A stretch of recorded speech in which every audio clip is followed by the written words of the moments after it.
The late afternoon sun cast golden beams across the bustling supermarket as Sarah Miller navigated the crowded aisles, her list tucked into the pocket of her worn jacket. Balancing her toddler on one hip and a basket in her other hand, she was used to juggling too much at once. Her part-time cleaning jobs barely covered the bills, but she always found a way to make ends meet. Today, like most days, she focused on stretching every dollar while keeping her son entertained. As she debated between two brands of cereal, a loud crash echoed from the next aisle, followed by the metallic clang of cans hitting the tiled floor. Heads turned, shoppers murmured, and curiosity rippled through the store. Sarah glanced at her son, his small hands reaching for a box of cookies, and decided to investigate. Peeking around the corner, she saw a boy, no older than 10, scrambling on his knees, desperately trying to gather cans of soup that had spilled from his arms. His face was pale, his hands trembling as he clutched the cans to his chest. He looked around with wide, panicked eyes, as if searching for an escape route. "Stop right there," a booming voice cut through the air. Sarah's gaze shifted to the source of the voice, Mr. Jenkins, the stern-faced store owner. He stormed down the aisle, his burly figure towering over the boy. The boy froze, his face flushing with fear. As Jenkins closed the distance, the boy made a desperate move, darting toward the store's exit, cans still clutched in his arms. He didn't make it far. Jenkins reached out and grabbed the boy's shoulder, spinning him around. The cans fell to the floor again, rolling in every direction. "What do you think you're doing, stealing from my store?" Jenkins growled, his grip firm. I'm sorry," the boy stammered, his voice barely audible. My sister. She's hungry." The words struck Sarah like a thunderbolt. She froze, her grip tightening on the shopping basket. The desperation in the boy's voice wasn't something you could fake. He wasn't stealing for fun or out of rebellion. He was hungry, and he was trying to feed someone who depended on him. The other shoppers stood in awkward silence, their gazes flickering between Jenkins and the boy. No one moved to intervene. Sarah felt a surge of anger rise within her. How could they just stand there? Without thinking, she set her basket down and approached the scene. "Wait," she said firmly, her voice cutting through the tension. All eyes turned to her, including Jenkins and the boy. "Let him go," she said, stepping closer. "I'll pay for whatever he took." Jenkins frowned, his brows knitting together. "You don't even know him," he said, his tone incredulous. "Why should you care?" "Because he's just a kid," Sarah replied, her voice unwavering. "And he said he's hungry. Isn't that reason enough?" The boy stared at her, his eyes wide with disbelief. Jenkins hesitated, his grip on the boy's shoulder loosening. Finally, with a grumble, he let go. "Fine," he muttered, picking up one of the fallen cans. "But this is coming out of your pocket, not mine." "Fine," Sarah said, already reaching into her purse. She pulled out a crumpled $20 bill and handed it to Jenkins. "And add a loaf of bread to the bill," she added, glancing at the boy. Jenkins took the money reluctantly, muttering under his breath as he walked back to the register. Sarah turned her attention to the boy, who stood frozen, clutching his thin jacket tightly. "What's your name?" she asked gently. "Liam," he whispered, his voice barely audible. Sarah crouched down so she could meet his eyes. "Liam, where's your family? Are you here alone?" Liam hesitated, his gaze darting to the floor. "It's just me and my sister Emily," he said finally. "She's at home. She's really hungry." Sarah's heart twisted at the mention of his sister. "How old is she?" she asked. 4, he said, his voice cracking. "I didn't know what else to do. I just wanted to bring her something to eat." Sarah felt a lump rise in her throat. She couldn't imagine the kind of desperation that would drive a child to steal food. She placed a hand on his shoulder, her voice soft but firm. "Come on, Liam. Let's get you some food for Emily. and then you can tell me more about what's going on." Liam looked up at her, his eyes brimming with tears. For a moment, he seemed ready to protest, but then he nodded silently. Together, they walked to the checkout counter, where Sarah paid for the groceries. Jenkins handed over the bag without a word, his expression a mix of irritation and guilt. As they left the store, the late afternoon sun bathed the parking lot in golden light. Liam walked beside Sarah, clutching the bag of groceries tightly. He still looked wary, as if waiting for the other shoe to drop. "Where do you live?" Sarah asked as they reached her car.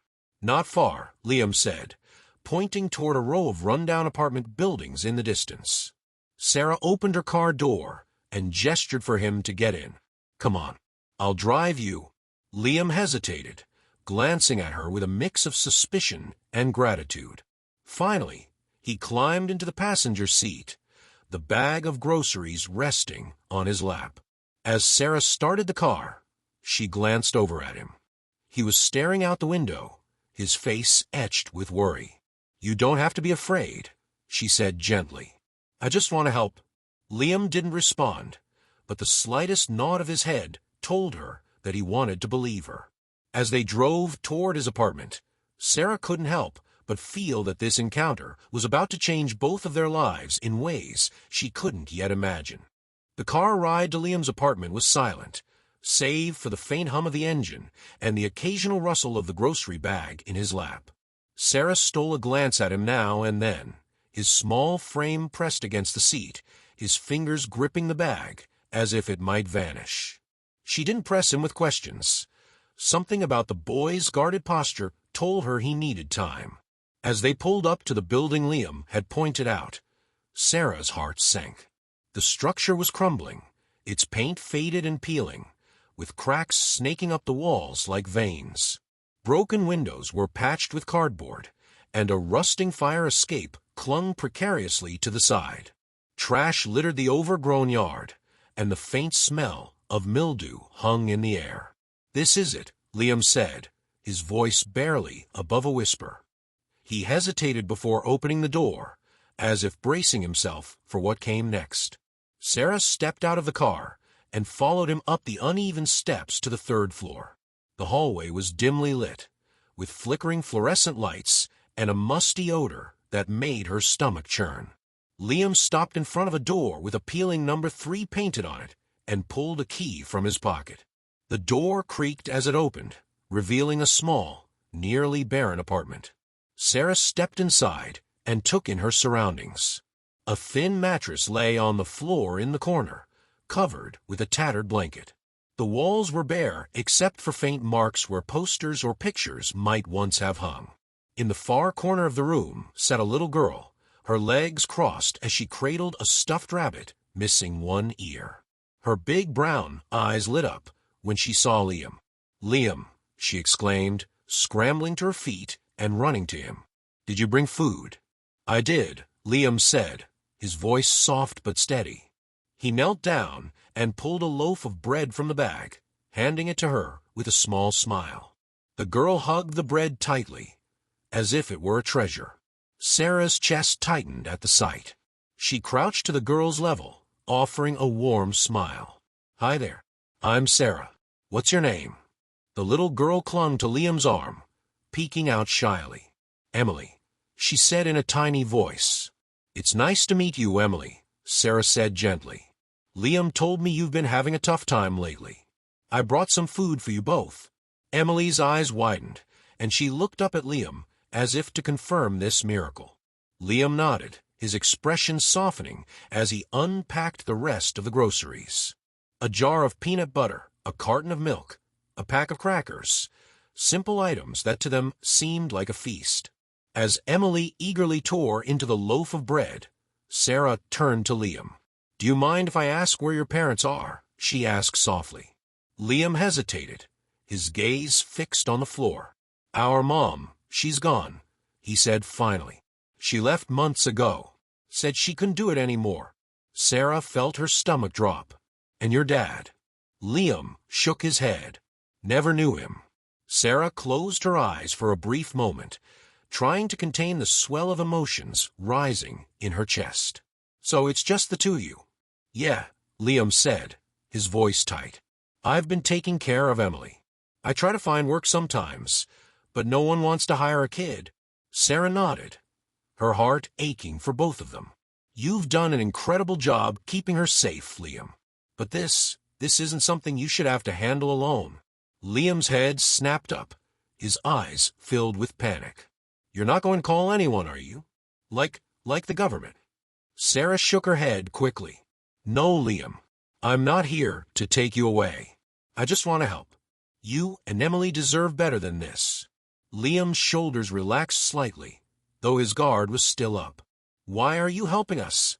he asked, his voice laced with suspicion. Sarah hesitated, choosing her words carefully. "Because I know what it's like to feel like no one's in your corner. And because I see how much you love your sister. That's worth helping." Liam didn't respond, but the faintest flicker of trust appeared in his eyes. Sarah reached for a loaf of bread and a jar of peanut butter. "Come on, Emily," she said with a smile. "Let's make something special." Emily's face lit up, and for the first time, Sarah heard her giggle. It was a small sound, but it was enough to light up the dim room. Liam watched in silence as Sarah prepared peanut butter sandwiches, her warm laughter filling the space. As Emily devoured her sandwich, Sarah made a silent promise to herself. This wasn't going to be a one-time act of kindness. She was going to make sure these kids had a chance, a real chance at something better. But as she looked around the tiny apartment, she realized just how steep the climb ahead would be.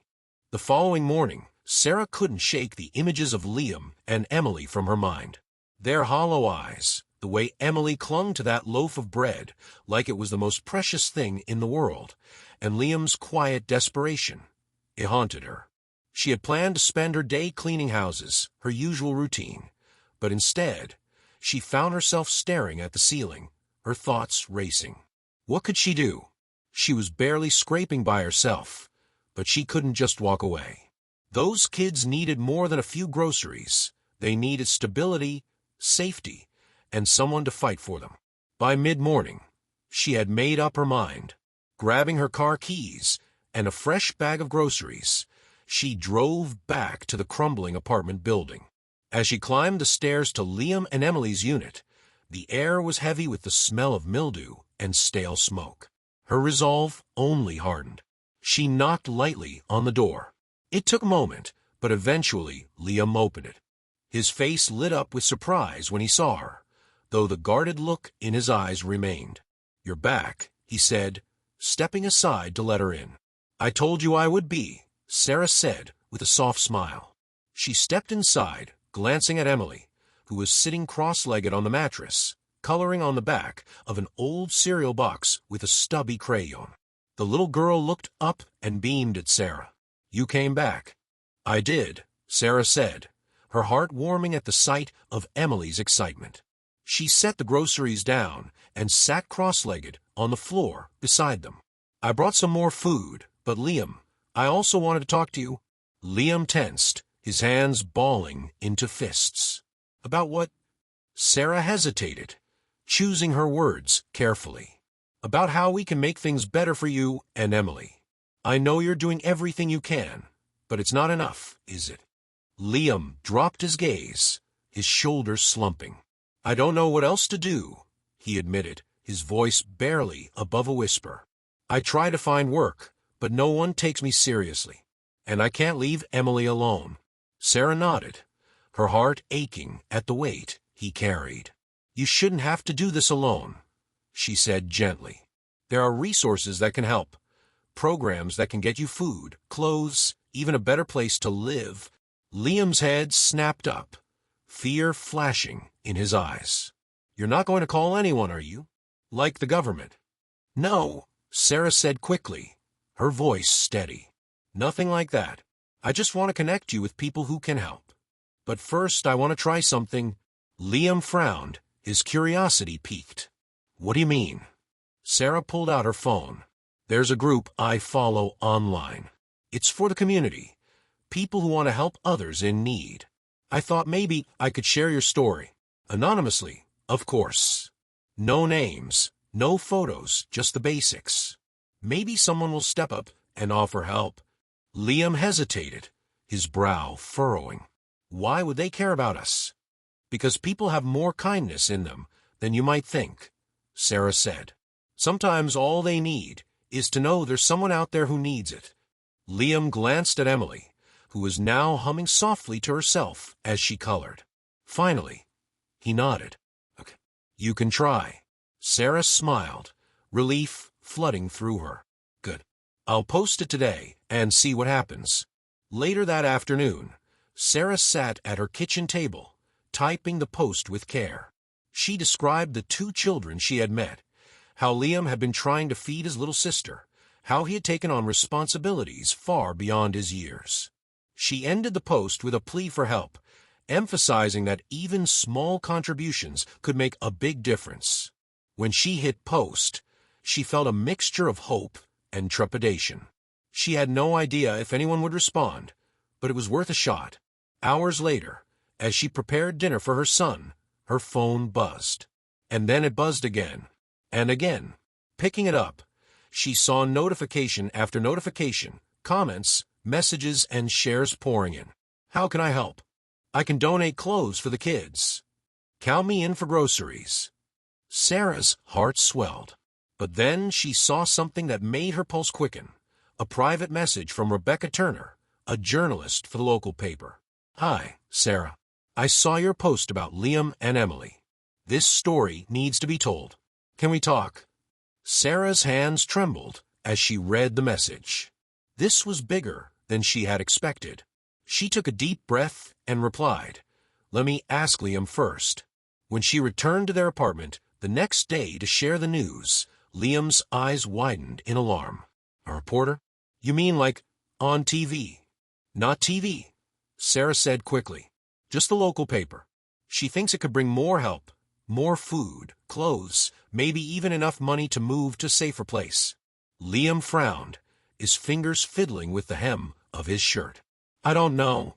What if people think we're just trying to get attention? Liam, Sarah said softly, kneeling to meet his gaze.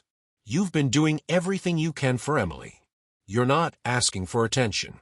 You're asking for a chance. And there's no shame in that. He looked at her for a long moment before nodding slowly. If it'll help Emily, okay?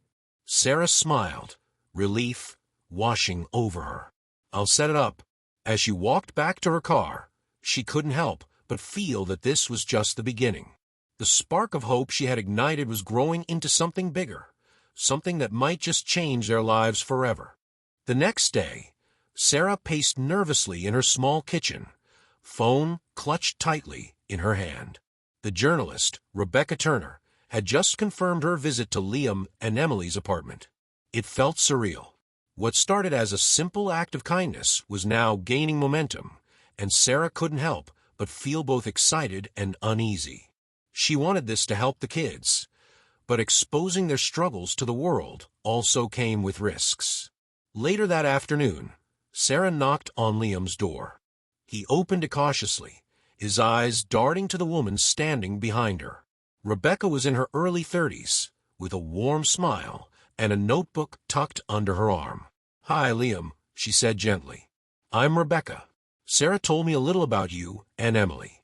I'd love to hear your story, if you're okay with that. Liam looked uncertain, glancing at Sarah for reassurance. She gave him a small nod. It's okay, Liam. Rebecca just wants to help. Reluctantly, he stepped aside to let them in. Emily was sitting cross-legged on the mattress, as usual, humming softly as she played with her stuffed rabbit. She looked up and waved shyly at Sarah before returning her attention to the rabbit's missing ear. Rebecca took a seat on the floor, setting her notebook down and pulling out a tape recorder. Liam, I want you to know that you don't have to tell me anything you're not comfortable with, she said. I'm here to listen and share your story the way you want it to be told. Liam hesitated, his hands fidgeting in his lap. Why do you care? He asked bluntly, his voice tinged with suspicion. Rebecca smiled softly. because people need to know what's happening in their own communities. Sometimes, we get so caught up in our own lives that we forget there are kids like you and Emily who need help. Your story can remind people to care. Liam glanced at Emily, who was now watching him intently. After a long pause, he nodded. Okay. For the next hour, Liam spoke haltingly about their life, how their mom had left, how he had tried to take care of Emily, and how hard it had been to find food or even a moment of peace. Sarah filled in the gaps when Liam faltered, sharing her perspective on finding him in the supermarket and how resilient he had been despite everything. Emily, too young to grasp the weight of their situation, chimed in occasionally with innocent remarks that broke the tension.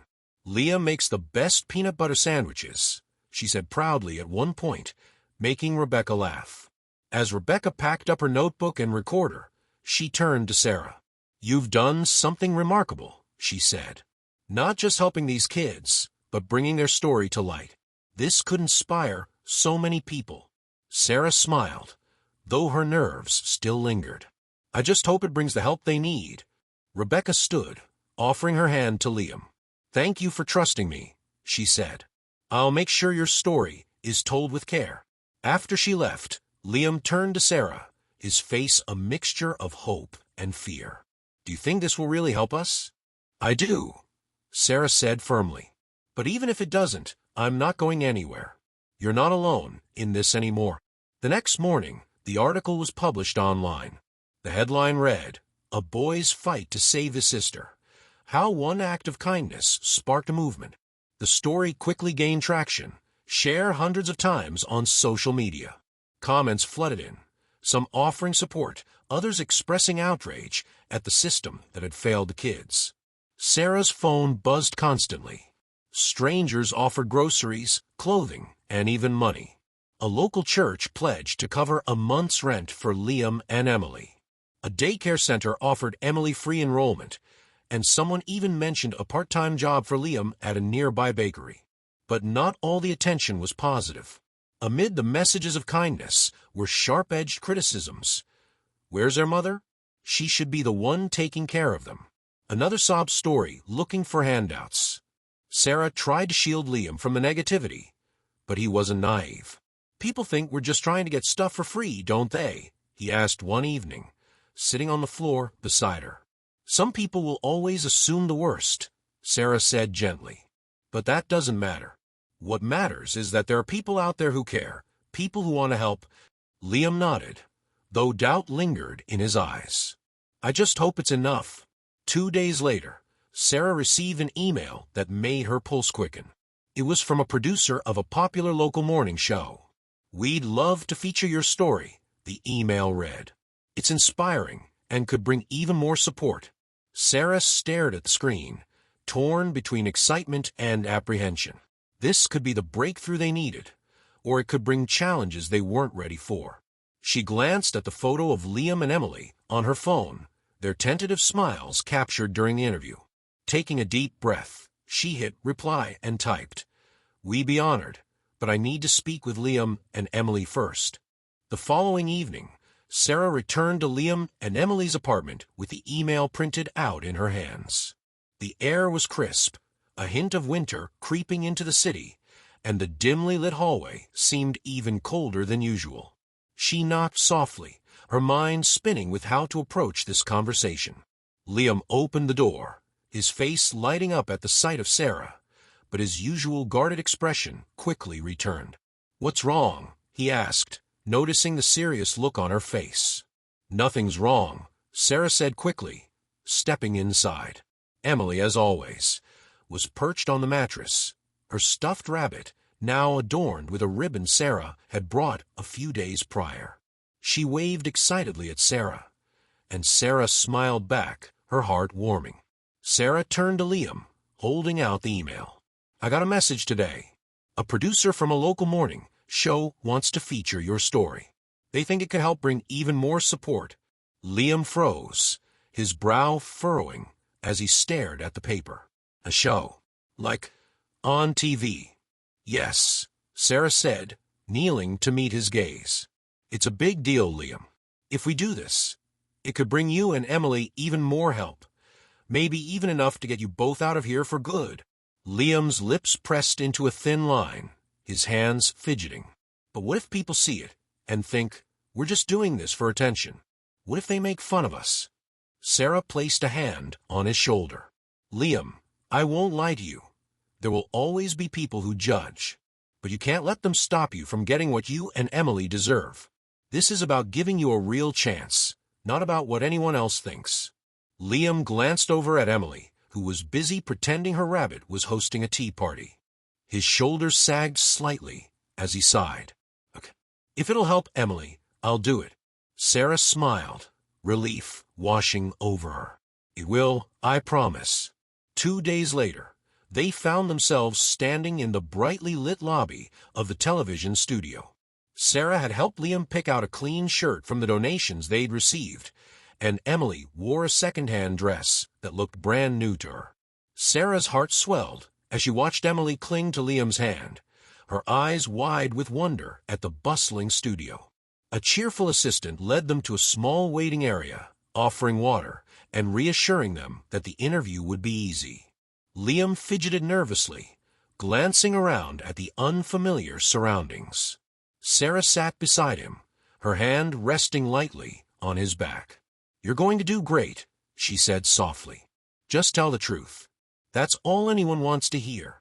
When their names were called, Sarah stood and held out her hand.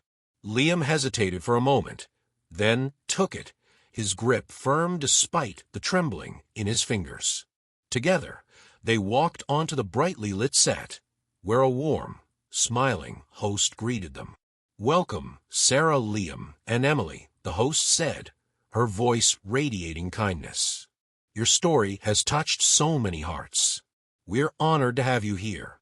The interview began with Sarah recounting how she met Liam in the supermarket. She described his desperation, Emily's hunger, and the incredible resilience they both had shown despite their circumstances. Her voice cracked slightly as she spoke, but she steadied herself, determined to show the world just how remarkable these kids were. When the host turned to Liam, he looked down at his lap, his fingers gripping the edge of his chair. Liam, the host said gently, can you tell us what it's been like trying to take care of Emily? Liam hesitated, glancing at Sarah before speaking. It's been hard, he said quietly. I just wanted to make sure she was okay. I didn't want her to feel scared or hungry. I did the best I could. The audience sat in stunned silence, hanging on his every word. Emily, perched on Sarah's lap, looked up at Liam with wide, admiring eyes. The host leaned forward, her expression soft. You've done an incredible job, Liam. And now, thanks to Sarah and the kindness of your community, things are starting to look up. The segment ended with a surprise announcement. The show revealed that a local charity, moved by Liam and Emily's story, had offered to cover a year's worth of rent for them in a safe, fully furnished apartment. The crowd erupted into applause, and Liam's mouth fell open in disbelief. Emily clapped her hands excitedly, shouting, "A new house? Really?" "Yes, sweetheart," Sarah said, her voice thick with emotion. She looked at Liam, whose eyes were glistening with tears. "You did this, Liam. Your courage made this happen." But as they left the studio that day, Sarah couldn't shake a lingering unease. The spotlight had brought them incredible blessings, but it had also drawn attention to their lives in a way she couldn't fully control. What if someone from their past, someone like their mother, tried to interfere now that things were improving? She pushed the thought aside, focusing instead on the present. For the first time in a long while, it felt like Liam and Emily had a real chance at happiness, and Sarah would do everything in her power to protect it. The next few days were a whirlwind. News of Liam and Emily's story spread far beyond the local community, drawing attention from charities, businesses, and even more media outlets. Donations poured in, groceries, clothes, furniture for their new apartment, and even a small fund to help cover their future expenses. For the first time in years, it felt like the kids were finally safe.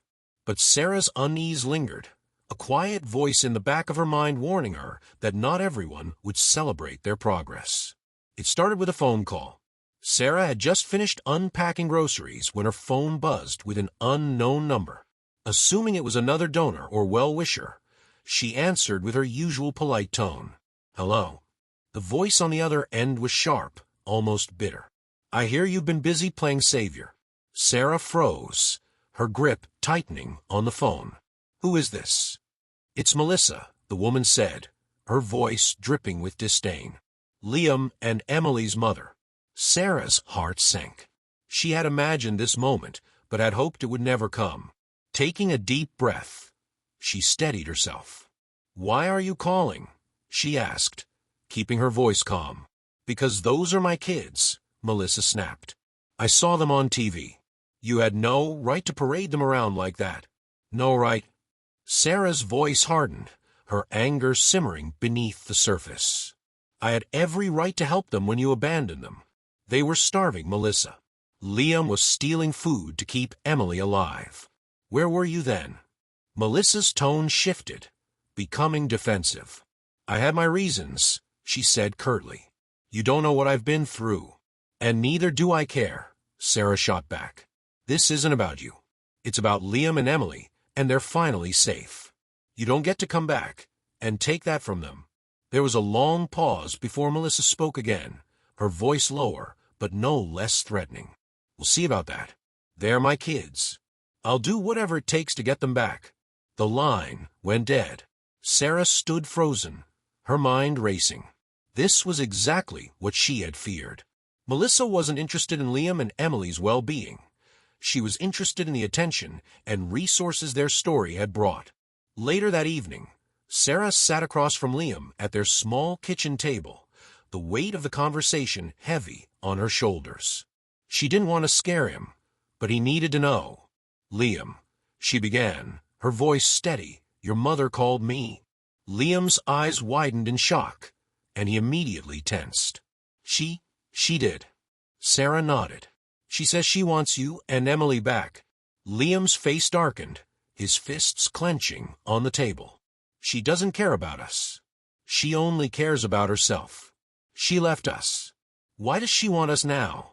Sarah reached across the table, placing a hand over his. "Because she sees what you've accomplished, Liam. But listen to me. You don't have to go anywhere. You're safe here, and I'll do everything in my power to make sure it stays that way." Liam's jaw tightened, but he nodded. "I don't want to go with her. I don't care if she's our mom. She doesn't love us." Sarah's heart ached at the pain in his voice. "You're not going anywhere, Liam, but we need to be prepared. I've already contacted a social worker who can help us. We'll make sure that no one can take you or Emily away." The next day, Melissa's threats escalated. She showed up at their new apartment, pounding on the door and shouting loud enough for neighbors to hear. "Liam, Emily, open this door right now. I'm your mother." Emily clung to Liam, her tiny frame trembling as she buried her face in his chest. Sarah quickly called the police, her hands shaking as she tried to reassure the kids. "It's okay," she said, her voice calm despite the fear coursing through her. "She's not getting near you." When the officers arrived, they escorted Melissa away, her shouts echoing through the hallway. "This isn't over," she yelled as she was led out of the building. Sarah knelt in front of Liam and Emily, her hands resting on their shoulders. "I won't let anyone hurt you," she said firmly. "Not now, not ever." Liam looked at her, his eyes filled with a mix of fear and gratitude. "Thank you," he whispered, "for everything." As Sarah held them close, she silently vowed to protect them at all costs. Melissa might have been their biological mother, but Sarah knew in her heart that these kids were hers now, in every way that truly mattered. The days following Melissa's outburst were filled with uncertainty and tension. Though the police had issued a no-contact order, Sarah couldn't shake the fear that Melissa might find another way to disrupt their fragile peace. Liam, once cautiously optimistic, had grown quieter, his eyes carrying a weight no child should bear. Emily, too young to understand the full scope of the situation, clung to Sarah at every opportunity, her small hands always seeking comfort. Determined to protect them, Sarah spent her nights researching legal options. She reached out to the social worker who had initially offered help after their story went viral. Her name was Diane, a warm, practical woman with years of experience in family cases. Diane listened patiently as Sarah recounted the events of the past few days. "We need to secure their guardianship," Diane said firmly during their meeting. "If Melissa tries to fight this, she could cause a lot of disruption, even if she's not fit to take them back." Sarah's stomach churned. "What does that mean? How do we stop her?" Diane leaned forward, her expression calm but serious. "The best way is to establish that you are the children's primary caregiver and that their biological mother poses a risk to their well-being. It won't be easy, Sarah, but with the community support you've garnered and the documentation we can gather, you have a strong case." Sarah nodded, her determination solidifying. "I'll do whatever it takes. They deserve stability." Over the next week, Sarah worked tirelessly alongside Diane. She collected everything: police reports detailing Melissa's behavior, witness statements from neighbors who had seen her neglect Liam and Emily, and even letters from Mr. Harris at the bakery and the daycare staff attesting to the kids' progress since Sarah stepped into their lives. Meanwhile, the community continued to rally around them. Donations kept pouring in, and local volunteers helped furnish Liam and Emily's new apartment. Mr. Harris, the bakery owner, even organized a small fundraiser to help cover the legal fees Sarah was incurring. "You've done more for those kids than anyone could have asked," Mr. Harris told Sarah during one of their conversations. "You've given them a real chance. Don't let anyone take that away." But not everyone was supportive. Melissa had found her way onto social media, leaving scathing comments on posts about Liam and Emily. "Those are my kids," one comment read. "This woman stole them from me." Though most people ignored or rebuked her, the messages left Sarah uneasy. One evening, as Sarah tucked Emily into bed, the little girl clutched her stuffed rabbit and looked up at her. "Sarah, is Mommy going to come back?" The question caught Sarah off guard. She knelt beside Emily, smoothing the girl's hair. "Why do you ask, sweetheart?" Emily hesitated, her tiny voice trembling. "I heard Liam talking. He said she's mad at us." Sarah's heart broke at the fear in Emily's voice. "Listen to me, Emily," she said gently. "No one is going to take you or Liam away. I promise. You're safe here with me." Emily nodded slowly, but Sarah could see the worry lingering in her eyes. As she turned off the light and stepped into the hallway, she found Liam sitting on the floor outside Emily's room, his knees pulled to his chest. "You don't have to listen from out here," Sarah said softly, sitting beside him. I wanted to make sure she was okay," Liam said, his voice shaky. "I don't want her to feel scared like I do." Sarah placed a hand on his shoulder. "You're doing everything you can to protect her, Liam, but you don't have to do it alone anymore." For the first time, Liam leaned into her, his small frame trembling as he let out a quiet sob. Sarah wrapped her arms around him, holding him tightly. "We're going to get through this," she whispered. Together. A week later, the court hearing arrived. Sarah stood in the small, sterile courtroom, her hands clammy as she clutched a folder of evidence. Melissa sat on the other side of the room, her expression defiant. Liam and Emily, too young to be present in the proceedings, were at the daycare, unaware of the battle being waged on their behalf.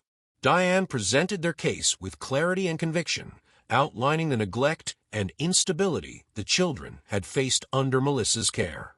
Sarah spoke from the heart, recounting her journey with Liam and Emily and the bond they had built. By the end of the hearing, the judge's decision was clear. Temporary guardianship is granted to Sarah Miller, the judge said, her voice firm. A review will be scheduled in 6 months, but given the evidence, this arrangement appears to be in the children's best interest. Relief flooded Sarah as she stepped out of the courtroom, tears streaming down her face. Melissa stormed out without a word, her threats now empty echoes. Diane placed a reassuring hand on Sarah's shoulder. "You did it," she said. "They're safe." When Sarah returned to the apartment that evening, Liam and Emily greeted her with cautious smiles. She knelt down, pulling them into a tight embrace. "It's over," she said softly. "You're staying here. You're staying with me." For the first time in weeks, the fear in Liam's eyes melted away. "Really?" he whispered. "Really," Sarah said, her voice steady. "We're family now. No one can take that away." The weeks following the court hearing were filled with a newfound sense of peace. For the first time, in what felt like forever, Liam and Emily could simply be kids. The fear that had once haunted their every move had lifted, replaced by the warmth of security and the quiet joy of a stable home. Their new apartment, now fully furnished with donations from the community, felt like a fresh start. Liam had his own bed for the first time in years, and Emily's corner was filled with toys and books, many of them gifted by kind strangers who had been moved by their story. A sense of normalcy began to take root. Liam flourished in his new role at the bakery. Mr. Harris, true to his word, took him under his wing, teaching him not just how to bake, but also the values of hard work and perseverance.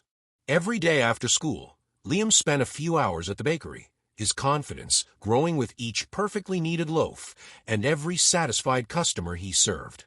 Emily, too, began to thrive. At the daycare, she made friends easily, her laughter becoming a regular fixture of the lively classroom. She'd run to Sarah at the end of each day, clutching crayon-drawn masterpieces and excitedly recounting her adventures. Sarah's heart swelled with pride every time she saw Emily's bright, smiling face. But it wasn't just the kids who had changed.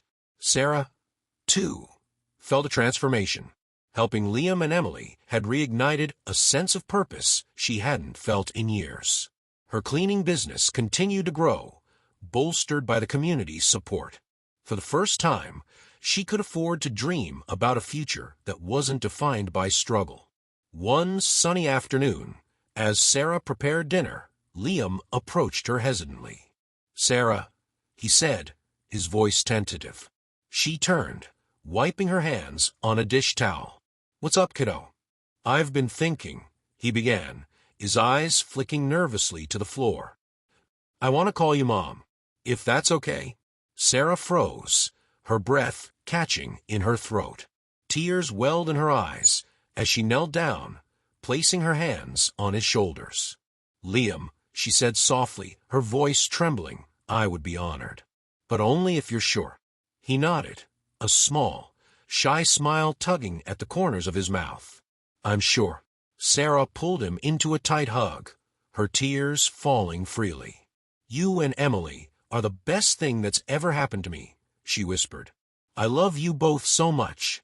Later that evening, as they sat down for dinner, Emily looked up from her plate, her eyes wide with curiosity.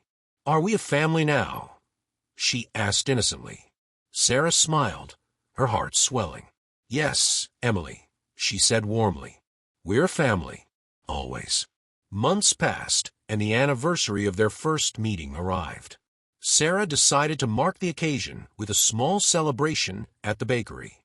Mr. Harris, ever the generous host, insisted on providing a custom cake decorated with the words, "To New Beginnings." Friends, neighbors, and even some of the people who had donated to their cause gathered at the bakery that evening. As the crowd cheered, Liam stood beside Sarah, his voice steady as he addressed them. "I just want to say thank you," he began, his words simple but heartfelt. "A year ago, I didn't think anyone cared, but you all proved me wrong. You gave me and Emily a chance when we needed it the most. And Sarah, you saved us. You're the best mom we could ever ask for." The room erupted into applause, tears glistening in the eyes of nearly everyone present. Sarah hugged him tightly, her heart brimming with pride and gratitude. As the sun set over the bustling town square, Sarah looked around at the faces of the community that had become her extended family.